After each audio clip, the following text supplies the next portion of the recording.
बिस्मिल्लाहिर्रहमानिर्रहीम। माह रमज़ान की जिसकी बहुत सारी बरक़ात हैं।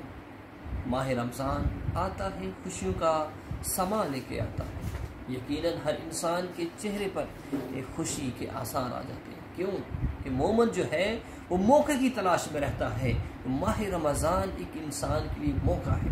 कलीमा काले सलातो सलाम की अहदीस से पता चलता है कि प्यारे आका फरमाते हैं कि बड़ा ही बदबख्त शख्स है तो इसकी ज़िंदगी में माह रमज़ान आए और वह नेक अमल करके इसके अंदर सवाब यानी कि नेकियां हासिल करके जन्नत हासिल ना कर सके, वो बड़ा बदबख्त शख्स है। प्यारे साथियों, मौका है हर उस शख्स के पास जिसकी नेकियां कम है।